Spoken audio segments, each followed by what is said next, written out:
When I say the word surfing, what comes to your mind? For me, lots of great memories and good friends. I'm very lucky here. I've met some incredible people surfing who are now really close to me, big part of my life. For some reason, California and Hawaii come to mind. I always think of bright blue skies, nice beaches, a good breeze, good wind. So that type of aesthetic, which we really have over here as well. So those are the main things that comes to mind. I would say the aesthetic, the environment, the weather, and all that, and the close friends which I've made, and the community which we have here in Malta, which is a really big, special community now, which is really nice. And obviously, when it comes to my mind straight away, I think about Bomba and what I'm trying to do here, which is quite a big part of my life too. Have you ever been to California or No, Hawaii I would or love to go. I've never been to California, and the older I get, the more I really want to go, to be honest. those are Yeah, the places for the if you're a surfer, in those my are mind, it's like attic places or exactly. In my mind, those two are are kind of right now. Bali is really in fashion, though. People are just heading to Bali to surf because the surf there is absolutely incredible and it's very beautiful as well. Again, I've never been, um, but in my mind, growing up, it was always like California and Hawaii. Um, yeah. so surfing came early in your life or it came a Um, bit later on in your teens. I always sort of knew it existed and always really liked it, but obviously it was completely inaccessible as a child. I mean, nobody really surfed here in Malta. There was no surfing culture. There was nothing actually. And then when I traveled a bit, I was like, oh, okay, this thing is real. I can touch it. I can see it in front of me, you know. And that happened about 15 years ago, probably, give or take a few, maybe 13, 15 years ago. I was in Wales, of all places, in the UK, where I just happened to be on holiday there. And it was a gloriously sunny day. Again, I go back to the aesthetic, the light blues and the sun, you know. And when it's sunny, Wales literally looks like the Caribbean. I know it's part of the UK, and you think, oh, it's grey and rain, but it's very beautiful beaches there. And over there, I met this dude surfing. I was like, oh, okay. Like this is happening right in front of me, and he gave me a lesson, which was really, really fun. You never forget your first lesson and your first wave. And so from that moment on, I was like, okay, like this exists. I can now do it, and let's rock and roll. And that really kind of was the sort of the moment for me where I was like, wow, this is it. Back then, this dude had this long blonde hair. He looked really Californian, but it looked out of place in Wales because normally Wales, you do think of a You lot of don't rain. think about it as a surfing Not at all, not at all. But hub. it was, yeah, and it was like glassy water and you're floating on it on your board and it's like wow, that's really really nice. And it was cool. I also remember just enjoying sitting out on you have to you kind of sit on the surfboard and you're looking a bit, you know, where the next wave is coming from and you're swimming around the bay, and I really like doing that. I find that very calming, very meditative. So and then all of a sudden you've got a paddle when you see a wave, and it just the rush just happens. It goes from 0 to 100 really really fast. You have to get it. Yeah, exactly. And it's you have to get it. So it's a big challenge. And you know, Okay. surfers, what I realize immediately when you're surfing, you realize surfers, we have our own language, our own way of speaking. Even the way we speak English is a bit different to the norm. We have our own sense of fashion, and you can spot a surfer a mile away. And it's not just because Really? we have long hair, you know. It's a bit of a tribe. And when Social you thing. it's a social thing. So when you're in a big crowd, for example, even if you're at work, if you just joined a new company and you notice someone's got a bit of a style about them, if you ask if they surf and they say yes, suddenly you've made a friend, and it's just very simple. So when you're traveling, it's a handy you know tip. Even if they're just wearing like a surf brand, if they're just wearing Quicksilver or whatever, Ripcord, you're like this guy surfs or this girl surfs, they're probably cool. I'm gonna try to meet them, you know. And And so it's I love the usually you social meet aspect. you meet cool people Yeah, yes, totally, totally. like And by default. by default, it's a sport which I don't know seems to gather nice, cool people who are, after the same thing. Good spots of nature, which is very important in everyone's life. You know, not looking at screens all the time. Yeah, so I think it's That's why I told you the first things I think about are people and, And nature. and nature, because it really is stunning. Also, another thing which comes to my mind when you just spoke about Wales and England, that those are not the places, because we No, have this stereotypical surfer, and I think all of us have, as you said, the blonde one with that a exactly. bit loose short and sandy beach, and somewhere in Exactly. Hawaii with the palm tree. It's like a bit default, and a shark somewhere around going. It's Exactly, like a bit of exactly. a default It thing. is. It is. It is. But what I was surprised that I even I saw a video, or was it a documentary, when people went to surf in I don't remember, the North Pole, I think, somewhere there. Yeah, Like in Norway, really, actually, the it's north of Norway, I think there's northernmost surf, the northern, the most northern surf hmm spot in Europe. I think is in Lofoten, which is in Norway, and it's incredible. I mean, these guys are coming it's out. Their it's beard is wicked. white. Yeah, their beard is It's white. They've got wicked. icicles coming down it. Where there's a bit of sea and a bit of wind, there's a wave. There, you're gonna find a surfer wherever you are. People are chasing even ferry boats to surf. You know what I mean? In Rome. So people have this natural stoke to go surfing. So I mean, it's cool. Sounds like addiction. Sounds like a proper. Totally, totally, 100%. Like it is an addiction, but it's a good addiction. I think. I think No, it's a for good addiction. sure, It's a for healthy sure. one, at least. Anyways, um, It's yeah. good. Where you find a Okay. wave, you find a surfer. This is guaranteed. And okay, and then coming back to Malta, when whole this surfing culture kicked in, or there was a specific person, or just a specific wave of people just that the locals started traveling and and they try, oh, okay, we have the beaches, and sometimes, because you don't have always waves here in No, Malta, that's you, right. you have to kind of wait for them. Well, look, the fact that we're saying the word surfing culture and Malta in the same sentence is already something really cool. That means that something is happening, which I'm really proud to be a part of. Right now, we're in a really good wave. I would say, like we're really really at a peak. But we have to respect the fact that surfing started here probably in the 70s. Through my documentation with Bomba, I've met a couple of the really original surfers who have surfed here back when literally there were no surfboards on the island. So these guys would use a windsurf board, for example, and just try their luck going into the big conditions in Aintufia Bay, for example. And meeting these guys was really important for me to realize that the culture is not what we're doing. Culture is being built from a long time ago, and they're super cool people. They're now in their 50s, 60s, and they still have the stoke to want to go and surf.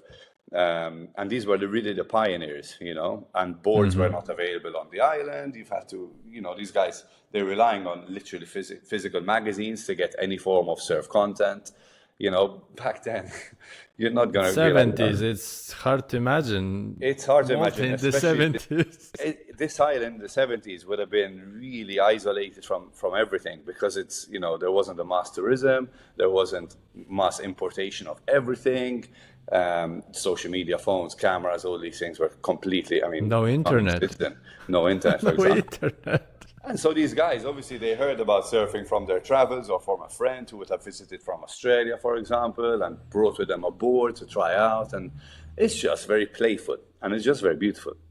Obviously, now hmm as we progress, there is a current super wave of surf culture here, which we've been documenting with Bomba, meeting everyone, and it's really really cool. And that's when I realized, okay, like something's really cool. This is one of my hobbies, one of my passions. I want to start writing about it. We'll get to that a bit later if you like.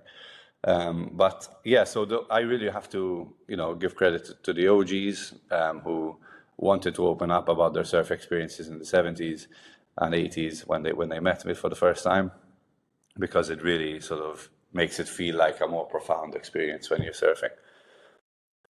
Sounds like you're working on a documentary in the long term. That would be a cool thing It to is. do.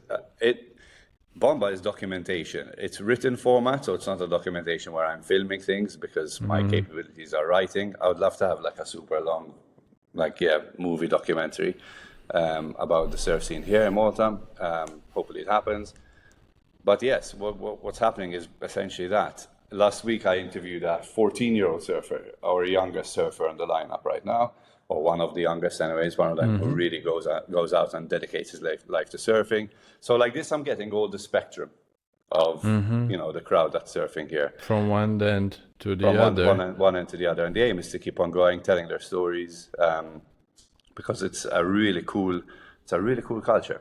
Like, I'm really proud of the people who go out and surf, especially when you speak to a kid, because surfing is a difficult sport. Like it's very difficult. That's what I wanted actually to ask. What it takes, not even to the elite level, but just to the level that you could compete. Let's say.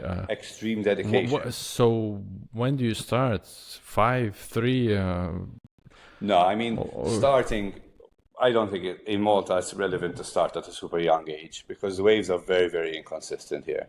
But obviously it's good to do stuff for your balance if you're a kid, you know what I mean? You can start like surf training on land if you like. But then you taste the water a bit, which is very important for islanders anyways. Get to love the sea, step number one. If you don't like the sea, you're not going to manage to live on this island basically. But for example, this 14-year-old has been surfing all his life since his dad put him on a board when he was a baby. So this guy is extremely dedicated, which is very, very cool.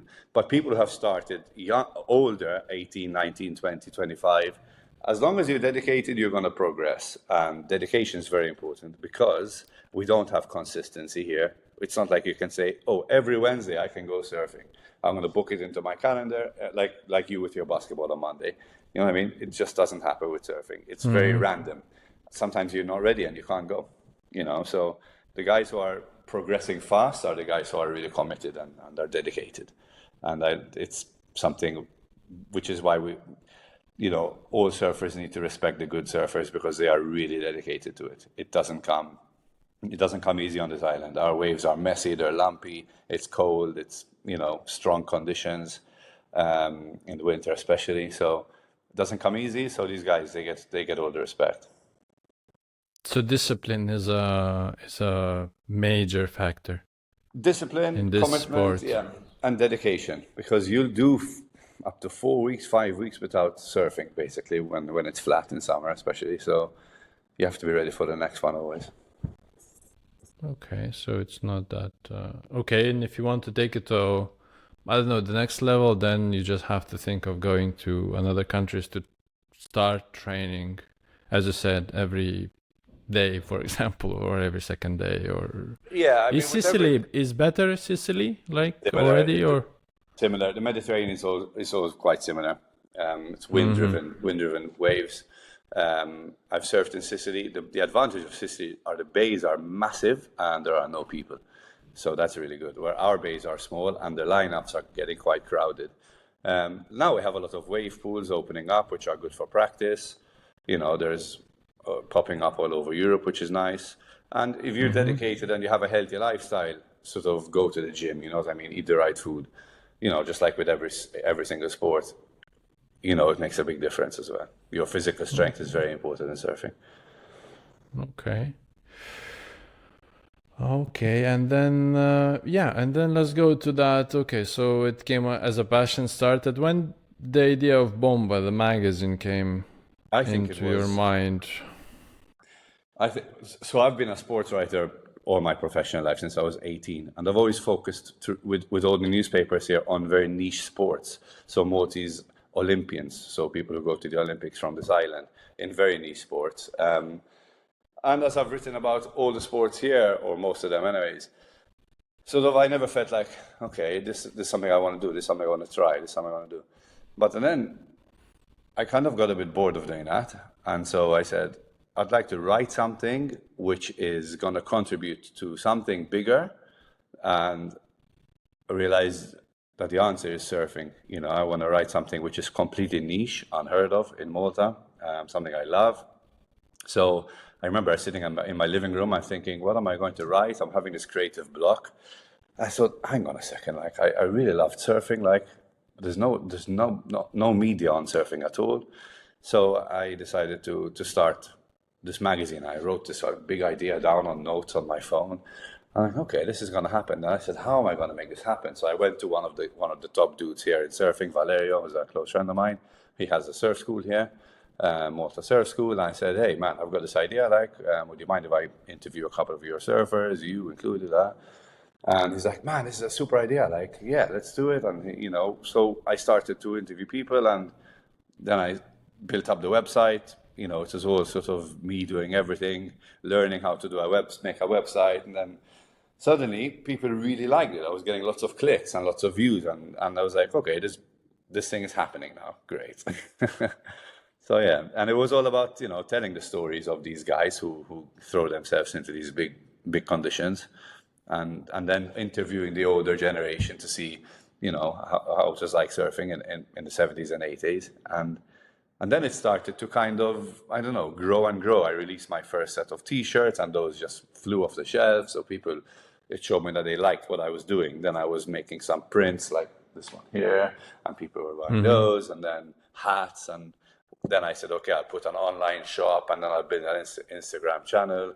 And people were tagging me, which is, as in me, the brand, that means I can reshare their stories.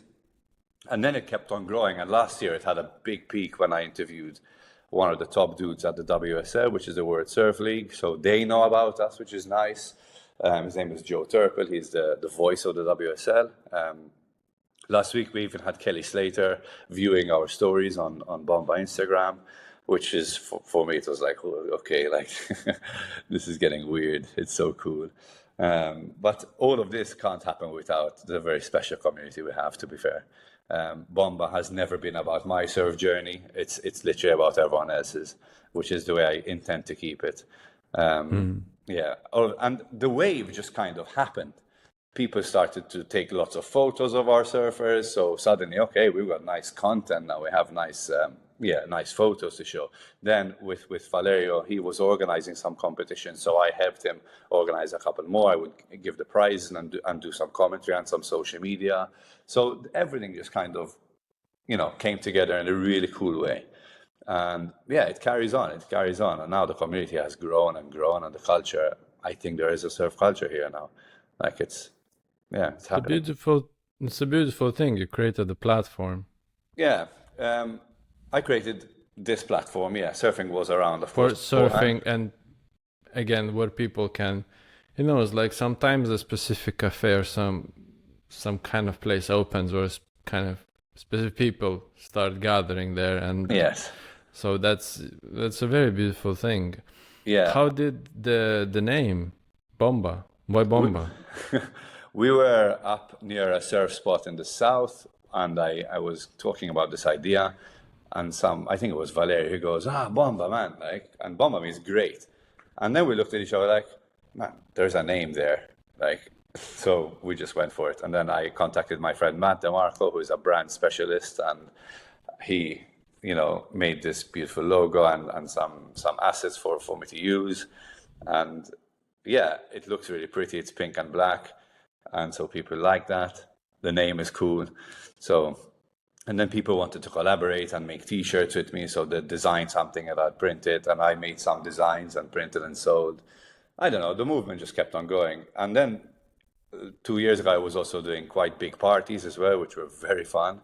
So it was just a good moment to get people together who surf, but also people who might want to surf, and bring them in as well. You know, I didn't really just want to appeal just to surfers. I wanted this to be an artistic movement as well. And in fact, I want to have future interviews with artists and DJs, for example. Just, you know, it's a nice, all these things blend together basically, don't they? But it's a good thing as well. I mean, if I want to surf sometimes, or anything a bit out of the main sports, Yes. you kind of feel like, okay, what should I do? Where should I go? And Exactly. and then okay, like your website pops up, and then you can drop a line and you reply, okay, go to this or there. You know, it's kind of gives a bit direction, or you can just read, you know, what to do if you're a beginner in Malta and you want to surf. Yeah. Because if you have no clue, like me, I have no clue, like neither about the boards, neither about nothing. below green, you know. Yeah. Most of us were in the beginning, right? So, but yeah, Exactly. now we have touch points, so we can meet people, which is very easy. And also, one significant change that happened on the Maltese Islands was when Decathlon opened their first shop in Malta. So, Maltese, we don't have a reputation for sports, unfortunately. You know, the child obesity rates are massive. It's just not a very healthy, it was not a very healthy lifestyle. Suddenly, Decathlon opens here, and you've got access to all your hobbies. You've got an entire section for surfboards. You've got wetsuits. You've got free diving equipment, spear guns. You've got rock climbing, you've got basketball, football. So camping, walking, hiking. You can do anything now. There's no excuse of, oh, I can't get a surfboard, or I can't get special sailing equipment or climbing. And this, I think this, having Decathlon in Malta, good advert for them, by the way, is a life-changing shop. It's a mindset change. Suddenly you have access to all your hobbies, which is really, really good. And this happened at the same time as us growing as a surf community. So suddenly I can buy my first surfboard and not spend way too much money on it and use it, you know what I mean? Budget friendly. I think that's it's like Entry, IKEA. Decathlon is a bit of that. it is. It It's gives entry you, level, and yeah. it's good entry level. It will give you a lot of fun. It will teach you, and then you go like, okay, cool. Now I'm ready to progress or go somewhere else. Fine, cool. But it's very It's like, significant, yeah. exactly. It's like, I don't know, first running shoes, you buy them. Exactly. From Decathlon, you try, okay, and then with time, if you want more, you go to more professional places, and then Exactly. also what's good, you can feel the difference. Totally. You You can know, evolve, that's basically. You can progress, you can evolve. And my key passion in life is actually it's sports. It's physical movement of any kind. People need to get out there and do sports. It is my mental sort of sanity relies entirely on sports.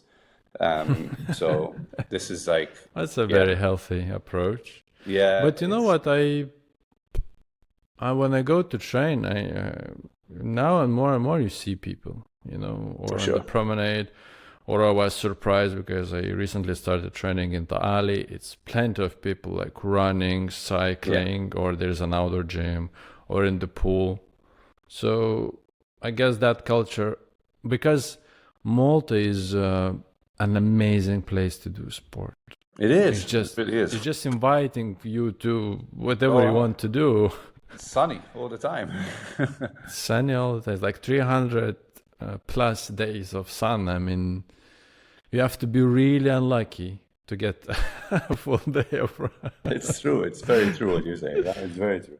And we need this. We need this as a nation. You know, nowadays stress levels with young adults is extremely high. You know, across the whole world. It's not just on this island. But people need to get out there and do things always. You know, any sport is like you've got access to any sport here, even if it's not to the It level that you helps. might feel like. It helps. You know, it helps. It helps. So yeah. Just get out there and do something, kids. Hopefully surfing as well, which is good. Even that level, you know, it's a bit of, again, isn't that a bit of pressure? You start doing something and then straight away you can get into the mind of this mindset of straight away elite, you know, top class, while just have, you know, like kids, usually we start doing something because it's fun. Exactly. Totally. And that what keeps, I think that what keeps, that's my theory. I think that's what, even when you go on a top level, I don't know, you start football at the age of 5 or 6 just for fun, you know, and always have fun, passion. You play with your friends in the street. And that love for the sport goes deep inside of you. And when you even go professional, when it gets hard training each week, 2 or 1 game, I think that besides many other things, but that the core, what keeps you is the love, the passion Sure. for this sport, because otherwise it's hard to, I mean, through the amount of pain, suffering, all this kind of even existential things like why I'm doing Yes. this, Yeah. because quitting is like that, but Yeah. you continue, It's and I think easy to for quit. that, It is very easy to quit. But if you've built that mentality of I'm trying to have fun, And if you tap into your inner 6-year-old, because he's still down there somewhere or she's still down there somewhere, yes, you can pick yourself up quite easily. But the key is, yeah, be patient with yourselves.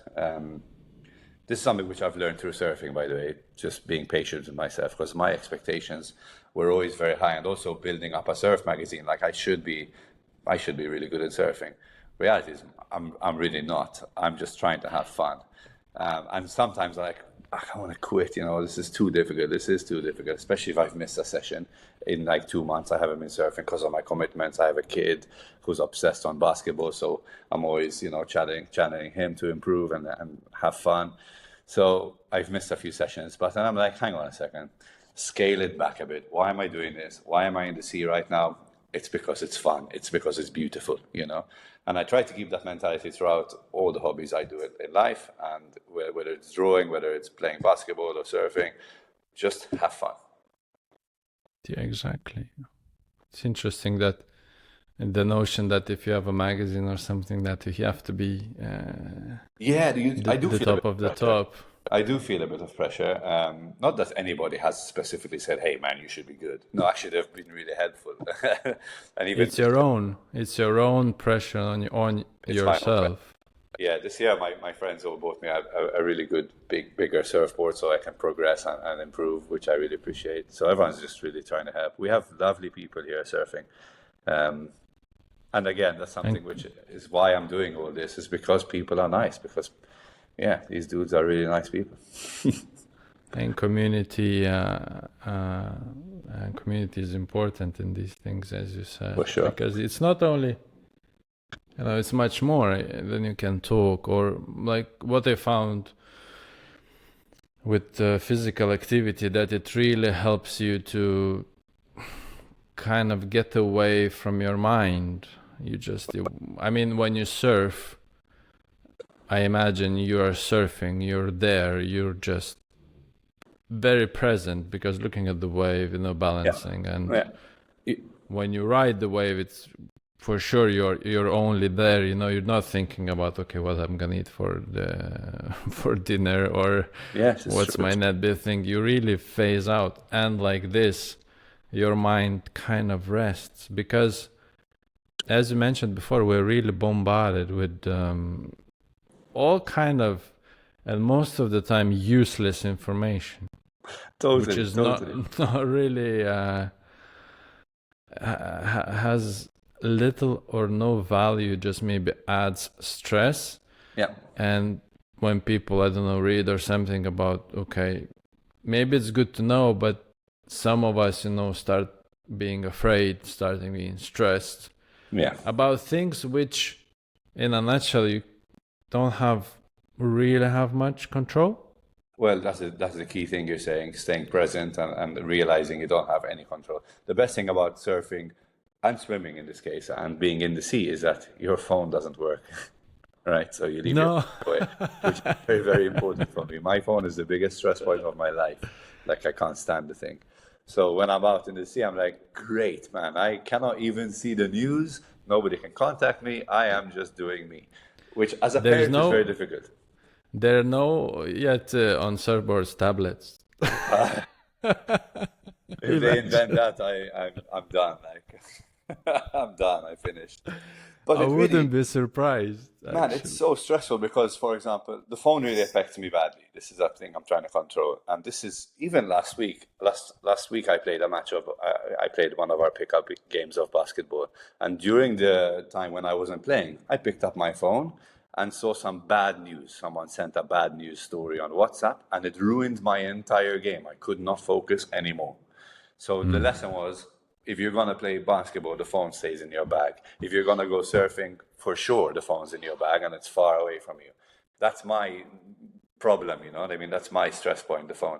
When you're a dad, you need to check your phone every now and again, because you're always kind of like, I hope my kid's okay, you know what I mean? I hope there's no emergencies. But at the end of the day, yes, you have to, you're not in any control of the external news, you know what I mean? So it's good to stay away from it. And I did a very good thing last month. I decided not to visit news sites so often. I put my head in the sand because there's so much bad news happening in the world, whether it's in the US with Trump or whether it's everything. Let's not just single out Trump. The news is bad. It's an entertainment factor of clicks, and unfortunately 90% of it is bad news because people love a train wreck. And I decided, no, too much is too much. And me being, a former journalist, a former sports journalist, to step away from that is not easy at all. But I'm Because managing. you can see it as well. Yeah, exactly. If you look at the headers, and you are familiar with that, the way it is written, it's like it's really to grab your attention and Yeah, that click, and that it's click. not really per se what's the content. Yeah, It's just for you to press and how that massive or we're using those big words, yeah, like catastrophe or something in between those lines. If you yes. would write a man, in a simple way, nobody would click, nobody would, and that, Sensational, everything is sensational nowadays, and that's the yeah, stuff that sells. It brings the breaking click. news. Breaking news, it happens now. Breaking news happens 20 times a day now. Back when we were kids, you see the newspaper once and you put it away, and then the next day you have access to the news, or at 8 o'clock on the TV. But now you've got news for access 24/7, and I don't want that anymore. Yeah, I'm not saying Well, I'm stupid and I'm oblivious to what's happening in the world. I'm not, of course, but I'm putting my head a bit in the sand so I can have some mental space. And surfing maybe gives it's me that. not bad Sports gives me to that. be sometimes oblivious. Yeah, it is not bad, to be fair. And It sports just depends. gives me that, and I'm really, really appreciative of that. Of that. Well, everything nowadays is kind of a form of entertainment. True. True. Whatever we do is just spinning around, and we're so in a way blessed living in such a materially comfort place in the history of humanity. No one else before us lived as good as we live. We have everything, and I think probably that's part of the problem. I It's guess. true. It's true. We got very comfortable, and well, like it or not, I believe that we're designed not also to sit with our ass on a couch, but to move. We And are. Yeah. coming back to sport, that gives us, we don't need to hunt mammoths anymore, but True. we can at least, That's very true what yeah, you're saying. sports help The us to mammoth is move. in our mind nowadays. The mammoth is in our mind. What about gender in surfing? Is it like ladies are also interested to go for surfing, and Big time, big time, big time, big it's time. So it's not that's only like no, not at all. men thing? Actually, it's one of the sports which I think both genders are really celebrated equally. It's wonderful to see. This happens from the WSL, from the elite to our level. Last year, we organized the very first surfing competition in Malta exclusively for girls. It was called Mermaids of Malta. And that just Nice, kicked off sweet. a massive movement. The girls loved it. We had a super day out with them. They really they shredded, which was really cool to see. And now they've got their own, they've got their own kind of sub-community or community within our community, which is really cool to see as well. It's something we always want to encourage. Yeah, I love it, and long may it continue. How did sport writing? Why sports writing and writing in general? Good question. I've always From your family, or No, my family are very sportive. My granddad was a champion sailor. My uncle was a champion gymnast in Holland. I've always loved sports. Reading the newspaper as a kid for me, the back pages were like super important. I'd wake up and see my team, how we're doing. So I think these little moments influenced me. But when I was 17, I was becoming an aircraft technician, following my dad's footsteps. But I got bored very quickly and decided to quit everything, restart my college education into becoming a sports journalist, sports writer. I got a good opportunity to work with a newspaper when I was just 18. I had my own back page, which for me was cool as an 18-year-old writing writing sport. Way, kind of made it, and that was really cool. And then I carried on progressing, writing sports, doing social media for sports companies as well, which is cool. Even now, I'm writing sports as well as a paid profession too, which is nice. Yeah, I don't know. I can't say why, but I think this is the memories of reading newspaper as a kid, and now I Because want to from tell the advantages of taking part in sports and have the mental side of people's life through sports. I think it's therapeutic. because it's quite a big, like, would say aircraft engineer you wanted to be, Yeah, and then suddenly sports writing. welcome to It's my a life, bit of Mantas. so it's a bit like whoosh. Yes. Quite a big one.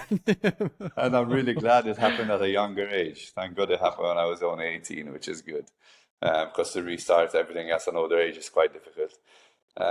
But I'm really happy with that. I'm really happy. I like to write. I'm a creative guy, I think. So writing is a creative field. I'm seeing now that I have a child and he's really obsessed on basketball. I'm seeing that there's a bit of a sports gene within our family, which is nice. Even my niece is really good at football, for example. There's something in our family which is sporty. My cousins were champions in sailing as well. So being surrounded by cool people really made a big difference to me. Have you tried your writing in other, I don't know, things? I don't know. I've written for architect firms. I've written for small companies who want to grow. I am a creative writer, so I'm happy to help people when they're lost for words. Nowadays, people try to do that with chat AI, but to be honest with you, nothing beats a human touch. No? Do you think not yet, or do you think it will never? Because this is a big topic. I think it's a really big topic. Not yet will it ever. I think a writer needs to use these tools for sure. Why not? Get some added feedback from it. Use as brainstorming. Cool, sure. But always put your own blood into it. Put your own DNA into the writing. And I think I can tell companies who are exclusively using AI tools. I don't disrespect it. It's just cool. Maybe that's what they can afford. That's great too. But I can always tell that the sort of more professional ones, the more creative ones, want to have a creative person behind them. Okay. Yeah, but I see it, a bit of like, exactly, as a tool. It's like we're using Excel. We're not calculated with pen Exactly. and It's a tool. It's a great with tool. pencil and paper. Yeah. And we can do that. Maybe someone would appreciate that. But you're using Excel, so probably to that certain extent. Yeah, I like to sort of planning content is very good with it because planning sometimes requires no human sort of element. But if you're planning like a content calendar, for example, it can help you find which the national holidays are and these type of things, the easy things. But then I always like to get my hands dirty in the text, which is nice. You like it. Where do you get inspiration from, or how? Probably reading a lot really helps. What do you like to read? I like to read. My favorite book I've ever read is called Shantaram, which is a really good. I recommend it to absolutely everyone. It's warning. It is a massive book. I have read it. You've read it, right? It's so good. I love those. It's about the guy who goes to India and exactly. I like stories which take me to a different world. And Shantaram really threw me into a different world. So I look out for stuff like that. I do read little sports books, of course, as well, biographies and all that. I Netflix binge quite a few, athletic stories as well. Last night I was watching Allen Iverson's new documentary. Really cool, by the way. Check it out. Was good? Oof. Very, very cool.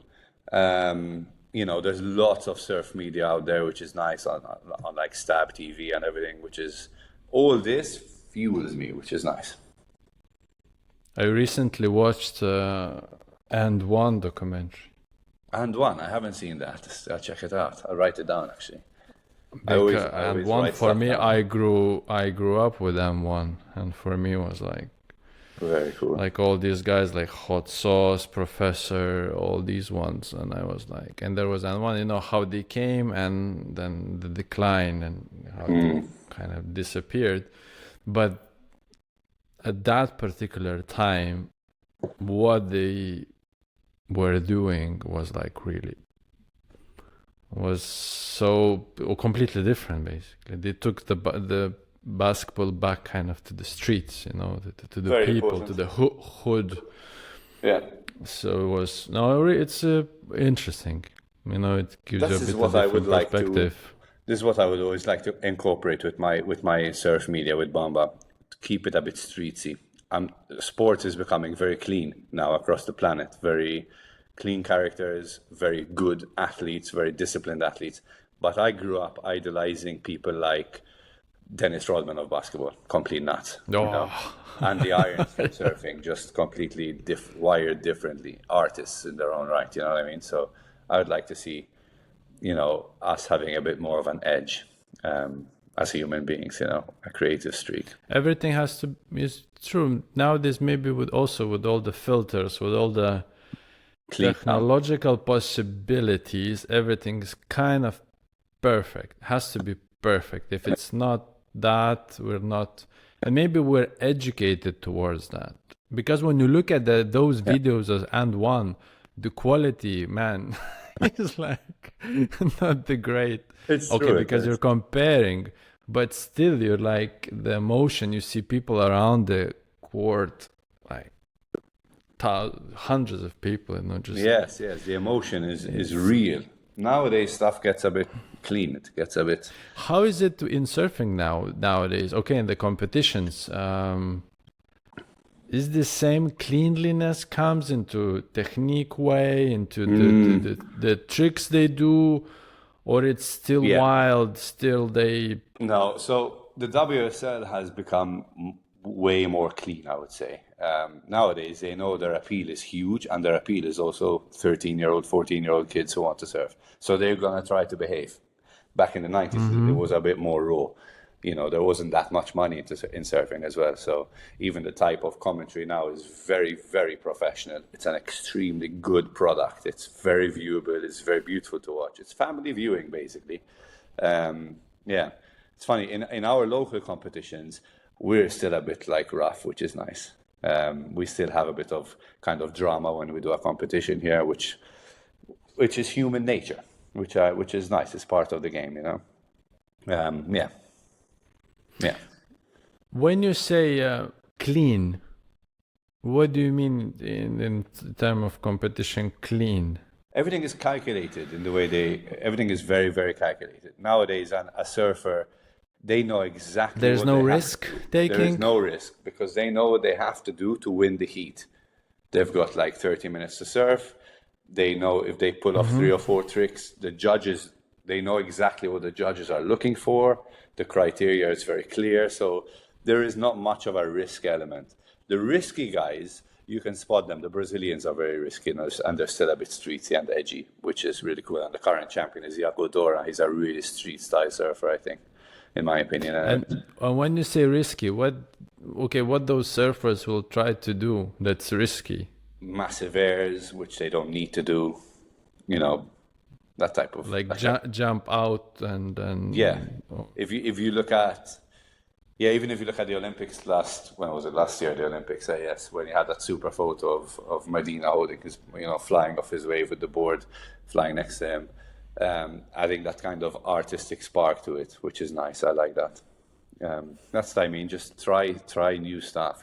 Try be a bit different. Try be a bit edgy. and is there what's the word now? Is everything kind of prepared in advance, and there is still that natural flow when they go and they say, okay, I might do that trick, but the wave is kind of that, so they change It their is. mind while they are doing It it. is a bit studied nowadays because we have the technology available, right? So now you can really predict the weather pretty well. The way when they're holding the comms, they're picking the exact best days for competition, which is great for viewers, of course. But I think it is a bit more calculated than it used to be. The kind of surprise element reduced a bit. If you want to see really cool, edgy content and more streetsy, you've got Stab magazine. Stab are a group of people which I really admire. It's an incredible media house for surfing. That's edgy. That's young kids who are not pros, but they are like free surfers. They've got some cool sponsors, and they're surfing in Bali, for example, or doing competitions out there between themselves, surfing unknown destinations, doing stuff which you do not see on the mainstream surf channels. So they complement each other basically, because you have the WSL, which is kind of, competitive, more serious, I would say, and then you've got Stab, which is a bit more goofy, a bit more fun. It's like Red Bull, Monster. Man, Red Bull are just incredible, aren't they? Those categories, which those are incredible. I mean, last month they had the but that's, I guess, what which is cool. To get to Red Bull is the, I mean, like, top of the top. Top of the top, absolutely. No, what they're doing for me is, and across so many different sports, it's really cool. Across so many different sports, Red Bull are just incredible. It's a very good marketing strategy. They're not selling an energy. They took again the area. They left the elites one. What kind of elites, but they took other extreme. Kind of elites, extreme ones. And they're not selling a can of energy drink. They're selling a lifestyle. They're selling content. Content is king now for money. So that's what Red Bull are doing, and they're giving us very cool stories. Showcasing human limits basically, which is cool. I was the one thing which stuck in my mind when they had this. They used to do competitions with a surfboard, right? Which has a small sail, not a sail, but windsurf. A windsurf. Yeah. Just before the storm is coming, and they did a competition, and you're like looking at it, and the guy jumps, catches a nice breeze, and like thrown, I don't know, 20 meters up, goes by. And they're like, that's a competition. People at home, like locking their windows. Yes. And the guys are outside. This is inspiring stuff. Windsurfing used to be massive in Malta as well in the 80s and 90s.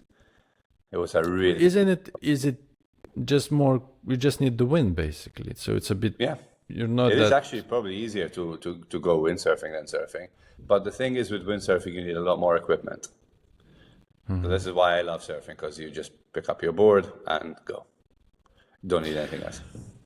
I want to ask you, because it's quite difficult to pick up a date, and now you're organizing this event in Malta. How did you put some few days as a slot? Yeah. In case something doesn't work out, and just guys be ready, or that, because you never know. Yeah, exactly. So first of all, when it comes to organizing a competition, we're a large group of people trying to do it. It's tough to organize. The hardest part is not knowing. It is, you do not sleep before the competition, because you're not sure if it's going to happen, if the winds are going to be too powerful. So it's a lot of patience. A lot of people are involved, but we do have calling periods where we're like, okay, guys, let's keep it on orange. We have like a traffic light system, which Valerio invented for us, which is really good. Like red is no, green is go, orange is like, guys, this might happen this weekend, okay? Plus, we always have to do it on a weekend because people work, and the conditions have to align exactly on that weekend. With the weekend. It's tough. We didn't do one this year, in fact. We're trying to see what we can do. A lot of people really want a comp. I think we've done 6 so far, and everyone's really hungry for the next one. Wow. Yeah, I think Valerie had done the first one, and then since I've been helping, we've done 5 more.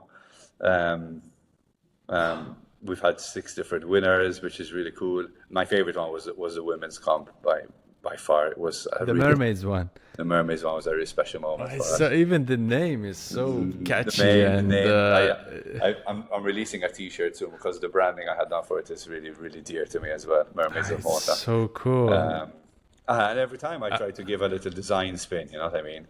Try to release something, that it looks cool. For me, looking cool is, as a brand, is very important, So when it comes to comps, it's tough. It is very, very tough. But we're lucky. We get good sponsors who want to give us some prizes, even if it's just beer. It's great, But the minute you're competitive, egos come out from everyone, including me as an organizer. I feel my own ego coming out, So It's really, and then, so it's a hard thing to do when you're managing 20, 20 surfers, a crowd, judges, organizers, people helping with the flags. But luckily, we have a great bunch of people who just like to get their hands dirty and help out, which is nice. It is. And is there a surfing league maybe in Malta? Or... So we don't have a surfing league, no. It's something which we talk about quite a lot.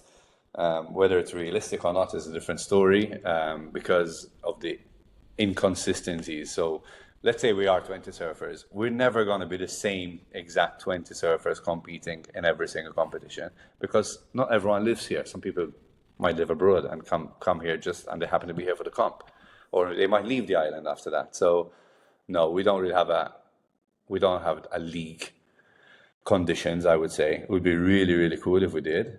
But also, the energy it takes to organize a comp is ridiculous. It's such hard work. So to do it into a league format, it would be really cool, but we'd need big sponsors because we need to sustain ourselves. These things cost us organizers money, at the end of the day.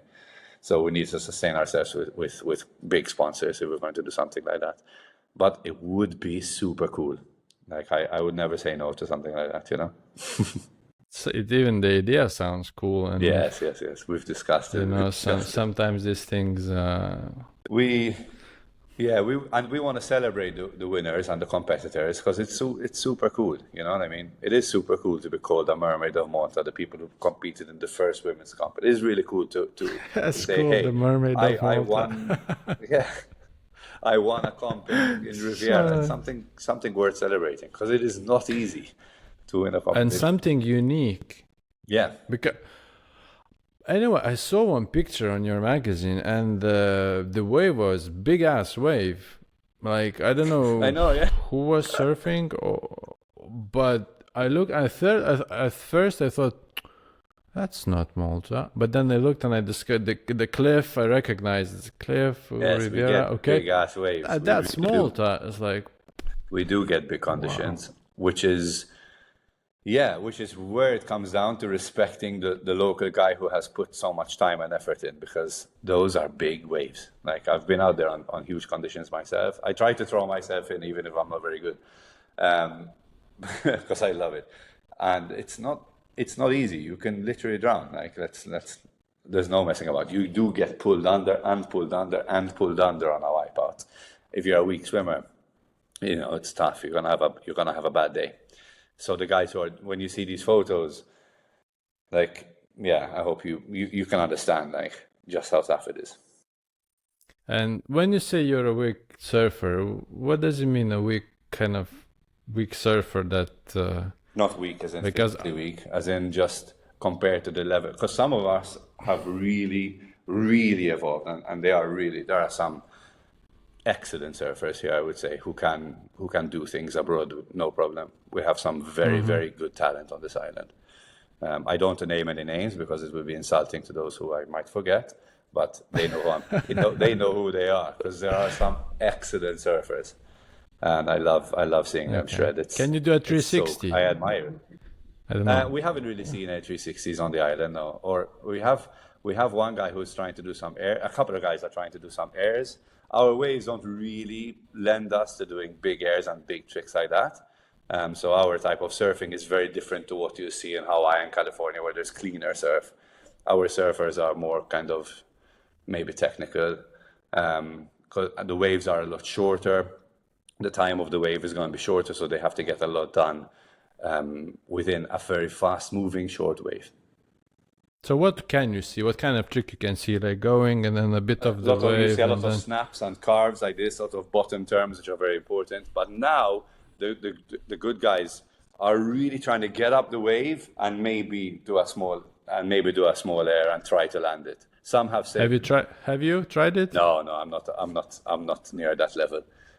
Some have managed, some have claimed they have managed, but we're yet to see a photo. But I'm sure we're gonna get some photos. There is that element of ego as well. There, sure. I did that trick and that trick, and then there's a bit of that.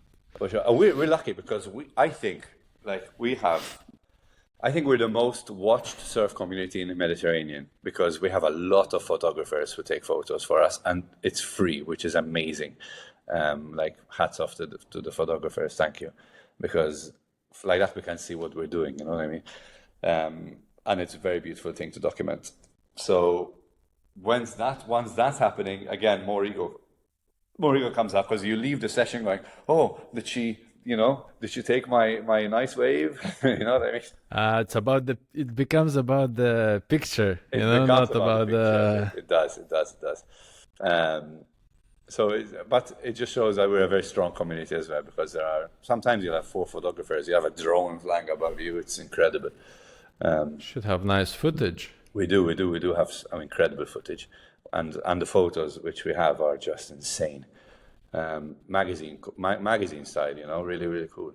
And these photographers have started to learn photography through surfing. A lot of them, they would have bought a camera just for the surf. So first their photos would not be the best, but then a couple of months, 3 months down the line, they're editing them, they're making sure they're cropped and framed properly. And that's an art in itself, and that's creative. And so it's really, really cool. I hope they keep on doing it. Give again a platform for different kind of people to practice. Some of them have now set up their own kind of skill mini platform too, so they can maybe sell their photos or just hey, this is my portfolio type of thing. And why not? I think it's very, very cool. It's the strength of the community. Another documentary comes to my mind, if you're interested, is it's about this climber who unfortunately died at a very young age, but he used to do the solo climbs. But solo climbs in terms of like on one mountain when you have a bit of ice, a bit of snow, a bit of rock at the same time, or who used to climb on a frozen waterfall, so he's climbing and you can hear how the water is dripping behind. Crazy. Yeah? But what's interesting about him that that crew had to chase him. Yes. He was not interested in that at all. He was just going on his own, and they found him because other solo climbers used to take a selfie, and the guy was in their background, and they're, dude, where are you? And said, I just want to climb. Oh, good. Eh? I'm not interested. I'm not interested in all this publicity, and I think it's really funny because that's a true spirit when you're not. Exactly. You just go without then after being any record that you have done it. Because at the end of the day, it's for yourself. My favorite surf session came last year. I had an incredible, I would say, 8 days of surfing around Christmas when everyone left the island because a lot of them are foreign and they went home for Christmas, and a massive swell was coming for the entire week of Christmas. And it was just me and a couple of other surfers. Flynn was one of them, I remember. And we had the base to ourselves for the entire week. In fact, I bought a second-hand surfboard for that week because I was moving house. I didn't know where my surfboard was. I went surfing every single day. And there was this one day where we were hunting waves, going around spots to see which ones we can surf. Because when it was massive, some you cannot access. It's just too dangerous. And one photographer came up to me. He's like, hey, man, where are you going? Because I'll take you, I'll take some photos of you. And to my regret, I told him, no, don't follow us here because we're going to like a secret spot, which we don't want to document this surf session. And then you're surfing freely, and then you're surfing like without thinking. And I prefer it, to be honest. And I kind of wish I had a couple of shots from that day, but we don't have that. But that week was an incredible week of just surfing every single day, wake up and surf. And surf. And then have lunch and then surf again. And I'm lucky. Is your kid interested in that? My kid has been surfing 3 or 4 times. He's really enjoyed it. He loves the sea. He's really keen on the sea. He likes to go snorkeling and going quite deep. But my kid's also very stubborn and he's a bit of a rebel. So if I like something, he's not going to like it. And my kid, a couple of years ago, told me he wants to be a pro basketball player. So all his energy is going into that. And I'm sure surfing will come to his life in the future. I'm not pressuring him into it at all. He's got his own thing going. Maybe he will be like you, one day switch. I want to be a ballet dancer. Maybe, you never know. You never know, man. You know something never again, know. like. You just never know. And as a dad, I'm gonna have to support his But ballet you as never well. know. It's one of those things. Yeah, it's wonderful. He's going through his own journey. He's really obsessed on basketball. He goes to 2 clubs 4 times a week, which is his aim is to be the very, very best. And I really admire his dedication. Good luck. Sorry, good luck. Yeah, I Good admire luck. his Good dedication. luck. I mean, this kid is inspiring me because he's super dedicated, which is nice to see. It's influencing the way he eats. This morning, before going to the school bus, he's doing a workout on the pavement. You know, doing some squats on the pavement, just to do something. You know, so hopefully he'll find the right environment where his dream can come true. Hopefully Malta will provide that, or abroad. His mom's from Finland, so this could be a nice avenue for him as well. He got me playing basketball, which is nice. I used to play as a kid, but I stopped, and now I'm playing again. That's all because of him. So it's so inspiring to see a 7-year-old being so dedicated. It's very cool. So whether he likes surfing or not, to be honest, it's not. It's not on my mind, you know. It's the same with my son. It's so inspiring. I mean, he's just not even 5, but we spoke a bit earlier about reminding ourselves about that 5, 6, 7-year-old kid inside of us. And I think when you have children, if you look at that from that perspective, they're kind of a reminder, For sure. you know, about, and you're like, oh, so that's how you play. You just play, you enjoy it. You know, you don't think about It's true. all the other things. You can think about it when you stop playing and just be in the moment. And Yes. that was just fantastic. It's just, They are literally the icons of living in the present moment. They bounce back immediately from anything, which is very, very cool. Yes, having a kid is the best thing in the world, like in terms of how much you're going to learn about life. Yeah, and about yourself, and Oh my about God. Big time. less ego, less, you know, all these Totally. things. It's a hard adjustment. It is a hard adjustment. It is a hard Hard adjustment. adjustment. But as they grow, you realize actually I'm learning so much. It's keeping me young as well, which is nice. Yeah. We should. Well, Mark, We'll get the kids together one day, man. yeah, let's do that. It will be fun. I would like to thank you very much for your time. Thanks for, I mean, just keep doing what you're doing. I think it's a beautiful thing that you have discovered your path and you have this, you know, passion for surfing, passion for art, passion for writing, and that you again found how to merge this thing and you have a community, and it's just a beautiful thing to see a person just going that life wave, you know, surfing, because surfing has so much metaphors which you can apply in life. So It's very true. keep it up. It's very true. Sometimes I forget with all the stress, but you're totally right. It's so true. Thank you so much for inviting me to this pod. Keep it going. I hope you meet some very cool people along the way as well. I'm sure you will.